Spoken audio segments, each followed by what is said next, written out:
returning viewers, welcome back to the channel. And for all the new viewers, thanks for checking out my content. This is part 2 of my PlayStation v Xbox, who's got the exclusives in 2022. We'll be focusing on Xbox in this one. We focused on PlayStation in the last. I'll link the first video in the description. If you haven't seen it and or want to watch them in succession, hit that link down below. Stay tuned to the end of the video and I'll be giving my opinion on who's got the best offering going into 2022 and beyond. If you are new, I'm trying to hit 100 subs before the end of the year. So it really helps out the channel if you hit that like button, subscribe and slap that bell so you're notified every time I drop a video. Just a quick disclaimer before we get started, I couldn't possibly fit every single exclusive coming to the platform. There really is just too many for a 10-minute video. So I've picked what I think is the cream of the crop. And if you think I've missed something that I shouldn't have, you can comment down below, or alternatively, you can find me on Twitter at riskit4tb and we can continue the conversation there. Now I got that out of the way, let's get into it. On a mission from God.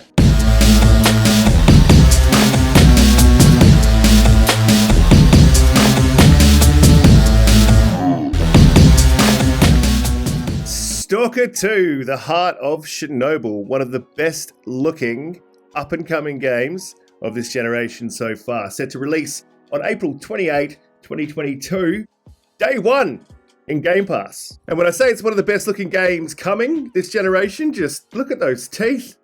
Look at them.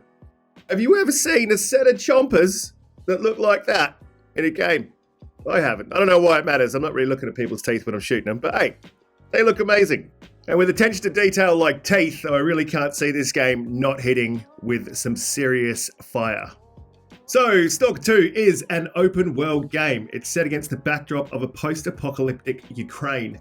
You are a bounty hunter penetrating deep into the zone. The zone stretches from the borders of Ukraine to Belarus and is an area that has been reclaimed by nature due to the lack of human presence. A 2006 disaster has turned the zone into a bit of a hell on earth, mutating animals, plant life, and creating deadly anomalies, making the zone one of the deadliest places on the planet. That's pretty much telling us that it's going to have some legs. If you're talking to the size of Ukraine to Belarus, I haven't looked it up on the map, but to me it sounds big. So hopefully this game will have the depth to match the size. I didn't get the chance to play the last iteration, but if they put as much attention to detail into the story as they have into teeth and graphics, we should have a banger on our hands. The game's running on Unreal Engine 5 and will only be available on the new-gen consoles and PCs. Although I would stay tuned for cloud gaming through the last gen. They've definitely made some advancements in leaps and bounds since this game was announced, so it's entirely possible it could stream straight to the Xbox One S. So a bit of hope for the original Xbox One owners. I'm pretty excited for this one. I can't wait for it to come out in April. It'll definitely be getting a run on the Series X. Now, moving on to...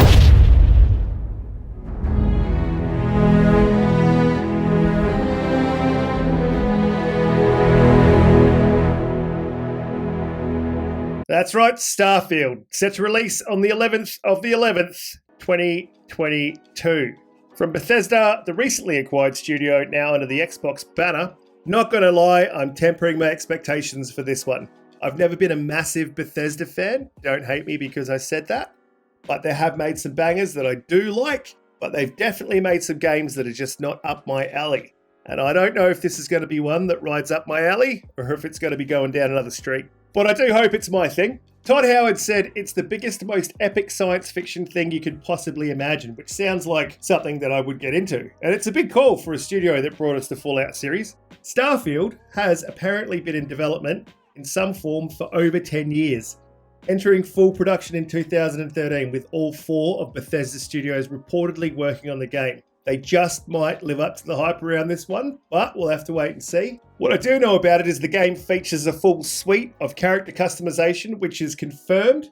It's set 300 years in the future, and we should get to see the use of some pretty sweet tech, but the producers say it'll be grounded in reality, so that's pretty interesting as well. I mean, who knows, everything might be built by Tesla, starring Elon Musk as the main villain. And one thing is for certain, you can expect Bethesda's best work on this one. They've got the budget with Microsoft behind them, and they've had 10 years to play around with this game. So this will be the very best that Bethesda can produce. So I am excited to see what they do put out, and I am hoping that it is up my alley.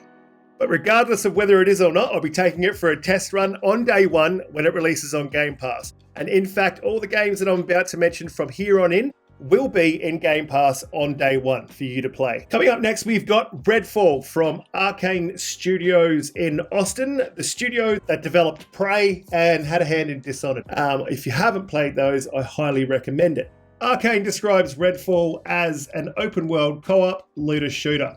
After the recent leaks, the studio had to release those details, and frankly, it wasn't a game that I had pegged any interest in at all until Arcane let the cat out of the bag. Well, the tail of the cat out of the bag. Still not a heap is known about the game. But co-op, looter shooter, vampires, machine guns, snipers, special abilities. Fuck, I'm in. And I think most of the community just jumped on board with that sentiment as soon as those leaks came out. There are some people out there trying to shit on the game because of the pre-alpha screenshot leaks. Frankly, that's just retarded. It's one of the stupidest things I've ever seen. Like, it's pre-alpha build. They're not adding in textures. It's not a full game. It may as well be a wireframe. They're just working on mechanics. So if you're listening to those leaks, those people saying that it's going to be a shit game, ignore them. They don't know what they're talking about. And I don't think Arcane's got a bad game to their name. So to me, I don't see them starting to make bad games now. This one looks like it's going to bang and bang hard, and I'll be all over it like a fat kid on a cupcake. Anyway, Redfall will be releasing in summer 2022. There's that thing again in Australia that is winter 2022. I don't know why they just can't say a month or a few months. Whatever. It is what it is, and it ain't what it isn't. Now, the next game releasing from Microsoft Studios is definitely going to hit hard. Hellblade II. From Ninja Theory, and the second installment in the series, slated for a late 2022 release. I'm hoping for earlier, but I reckon it's probably going to be a little bit later. If you haven't played the first one, what are you doing with your life? It was slow to start, but if you give that game a chance, I promise you, you'll be rewarded, and I can't praise it enough. The new 60 FPS and ray tracing modes, never been a better time. But Hellblade 2, as you can see on the screen here, looks beautiful. It's running on the Unreal Engine 5. The combat sounds like it's going to be next level. The actress playing Senua, Melita Juergens, spent 2 years in combat, training so that the mocap was, quote, extra real and brutal. Plus the animators are also combat trained. But think about that, 2 years. She can kick my ass, your ass, and she'll definitely be kicking some ass in this game. The sound design in the first game was absolutely top-notch. It's one of the highlights of the game, and I definitely expect it to be a repeat performance when it comes to sound. Art teams were sent to Iceland for photography and research and photogrammetry. Real costumes are built and scanned into the games, just giving it that extra bit of realism. It sounds like Ninja Theory is pulling out all the stops. It's got all the makings of an absolute banger, and I wouldn't put a whole lot of stock into the release date. I've got a feeling that this one's going to be delayed, but I've also got a feeling that it's definitely going to be worth the wait. Probably one of the most exciting announcements to come out of Microsoft in recent years, Perfect Dark. A reboot of the original that's coming by way of the Initiative. And speaking of when it's coming, it's looking like it'll be coming much later than originally believed after the recent announcement of its partnership with Crystal Dynamics, in which they stated that they were only in early development. Perfect Dark, and if you're an old school gamer, you'll know, was a much loved title first released back in the 2000s on the N64. It was an FPS that rivaled 007 and was released to much acclaim. The property, originally developed by Rare and later in 2010 remastered by 4J, though obviously not as successful as Microsoft had hoped, was then shelved until now. The Initiative has said that Perfect Dark will be an FPS like no other. Game director Dan Neuerberger said, "We are leaning very hard on the secret agent angle, and there's a lot of gameplay diversity that comes with that, and we aren't shying away from it." The studio has said that the physicality and combat will be John Wick-esque, whatever that means. I won't say too much about the recent controversy with Crystal Dynamics coming on board to develop the rest of the game with the Initiative. Only that the Initiative is a small team, it's led by Crystal Dynamics' previous game director, and it can only be a great thing. Crystal Dynamics has made fantastic games in the past. Yes, Avengers isn't one of their greatest, but it is a solid campaign. Unfortunately, they're just not really a live service studio, and that's a publisher decision that wasn't a decision that was made by the studio themselves. So frankly, I think this might be Xbox looking at Crystal Dynamics as a developer they could go to in the future, and or as a developer they could bring under their wing. Don't quote me. It's possible. Regardless of what's going on behind the scenes with the initiative at the helm and Crystal Dynamics as the backup team for development, this is set to be one of the releases of the year in whichever year it comes out. The next big title to look forward to is Avowed, which is being developed by Obsidian Entertainment and is currently shrouded in mystery. The studio has gone dark since announcing the RPG back in June 2020.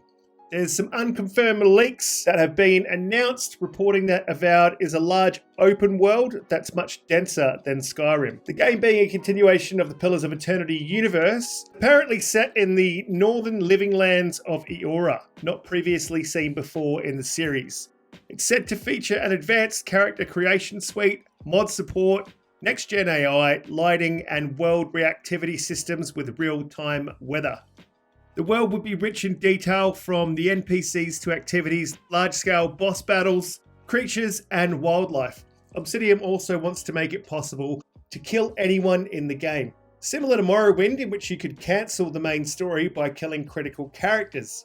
There's around 100 devs on the game, and it's been in development for 2 years and about 7 months. There's not much more information on this one, but I'm pretty excited to see what they put out, and hopefully we'll hear some more soon. There's another 5 titles confirmed for 2023 and beyond, and because they're so far out, most of that information I could find is just speculative.